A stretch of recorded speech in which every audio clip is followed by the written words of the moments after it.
Donc, je m'appelle Arielle Augry.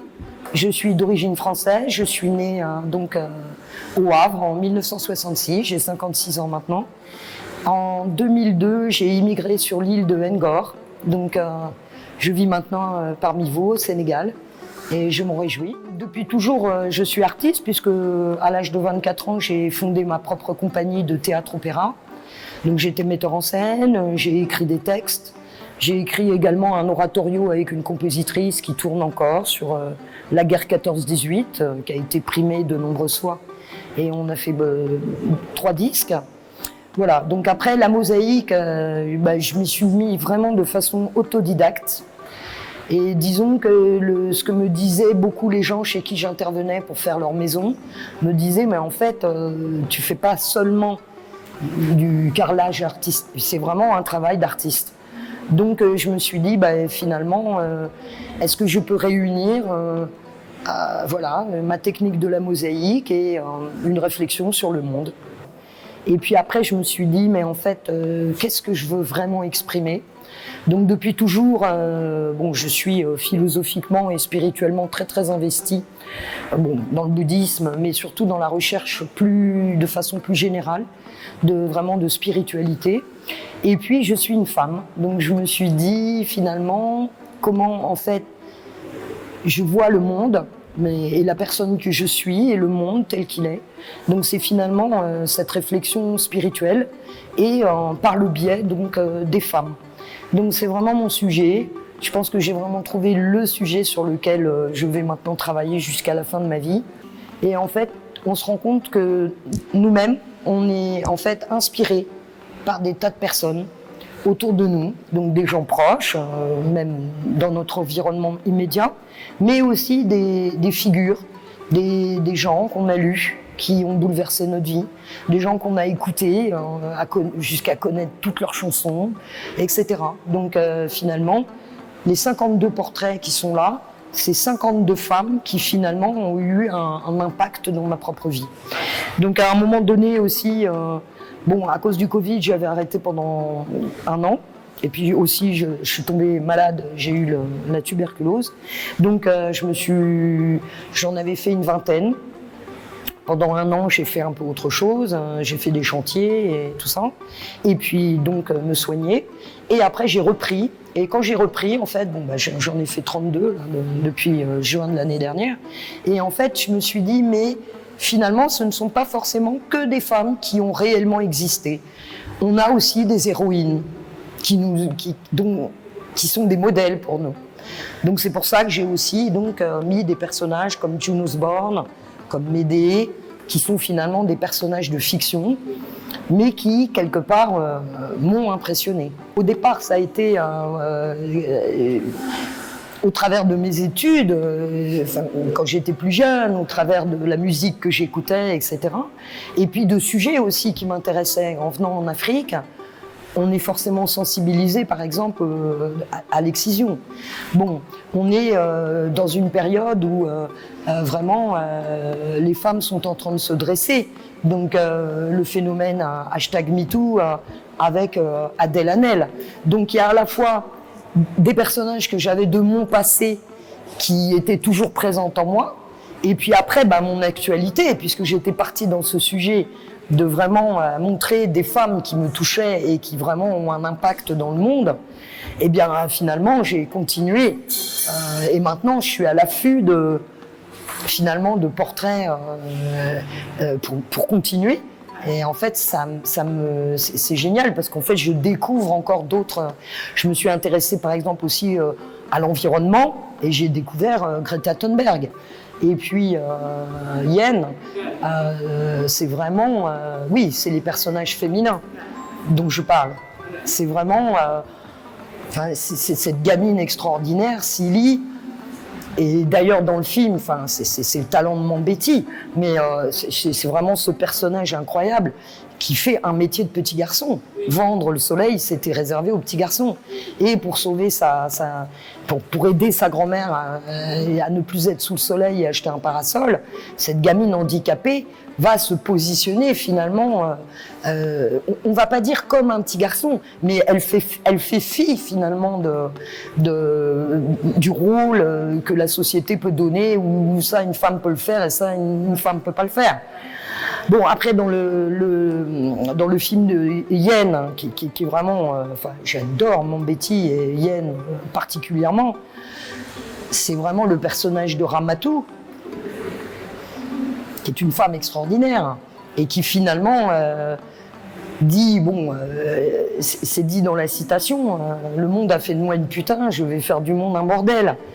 Et en fait, elle montre que voilà, on peut pousser les femmes, finalement, à des extrémités. Ce qui me touche profondément, c'est cette capacité qu'ont ces 52 femmes de déjà avoir trouvé ce qui était fondamental pour elles dans leur domaine et qui sont devenues d'abord excellentes, qui ont visé l'excellence et qui ont visé aussi la liberté, c'est-à-dire de s'exprimer par le biais qui était le leur. Voilà, donc moi je suis mosaïque, je m'exprime par le biais qui est le mien. Un vidéaste va s'exprimer par le biais qui est le... Mais finalement, on cherche tous la même chose.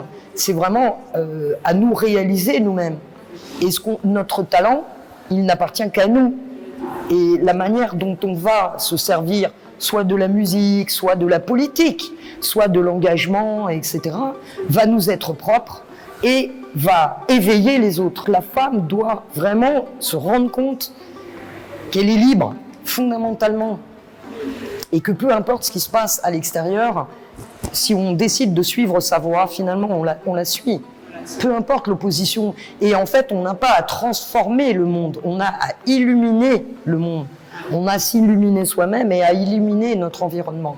L'œuvre de Virginie Despentes, je ne sais pas, moi, King Kong Theory, je l'ai lu, je devais avoir 29 ou 30 ans. Elle parle vraiment du viol, la manière dont elle parle du viol, c'est incroyable. Donc c'est vraiment des femmes qui ont eu d'abord des expériences de vie extrêmement fortes et qui l'ont retranscrit pour toutes les femmes, mais aussi pour tous les hommes. C'est-à-dire vraiment, c'est pas celle qui est violée qui doit avoir honte. Voilà, donc en fait, ce qui est très important, c'est ce réveil. Et le réveil de la femme ne peut passer que par son propre éveil.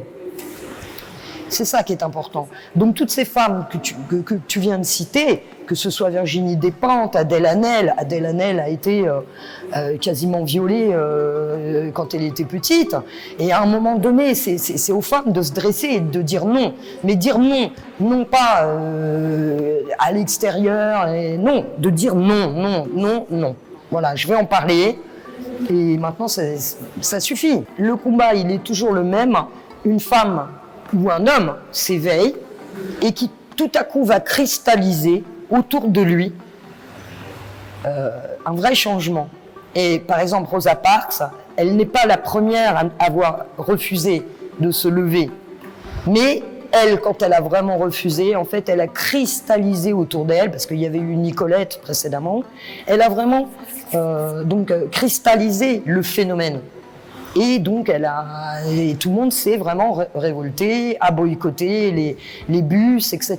Donc, en fait, ça tombe toujours au moment où l'acte de quelqu'un est en fait représentatif de plein de gens qui le pensent, mais elle, tout à coup, elle va le dire, elle va le faire, et en fait, elle va cristalliser, et après, la conscience collective change. Mais la conscience collective ne peut changer que par la conscience individuelle. Et tout à coup, quelqu'un va faire quelque chose, et en fait, ça va réveiller autour. Alors ça, c'est une réflexion sur l'addiction. On peut croire qu'en fait, il faut être parfait dans la vie, mais non. Le but, l'éveil, c'est pas d'être parfait. C'est-à-dire, oui, j'aime bien boire un petit coup, et oui, j'aime bien fumer. Et alors, ça fait pas de moi une mauvaise personne. Et en fait, c'est très important aussi, parce que souvent, on veut correspondre à des modèles sociaux. Bon. Aline Sitoé-Diatta, le propos n'est pas le féminisme, hein. Ça a été vraiment l'anticolonisation et c'est formidable. Et en plus, beaucoup de spiritualité. C'est ça qui m'a beaucoup touchée chez elle. C'est pour ça d'ailleurs que je l'ai représentée, où en fait c'est elle qui brille. Elle est toute brillante, quoi, dans vraiment les ténèbres finalement, parce qu'elle éclaire le monde. Hein. Bon, maintenant Marie-Angélique Savané, mais je l'ai vraiment découverte il y a peu. Encouragée par Marie-Pierre qui m'a dit mais tu sais voilà, et en fait j'ai plongé dans sa vie et je me suis dit mais mon Dieu c'est formidable, et c'est le dernier finalement tableau avant l'exposition, c'était Yehu Yehui, et c'est incroyable, c'est que j'ai eu beaucoup de mal à le finir parce que dans ma propre vie à ce moment-là j'ai eu plein de soucis, comme toujours, on a des fois des obstacles, et en fait j'arrivais pas à le finir, c'était terrible.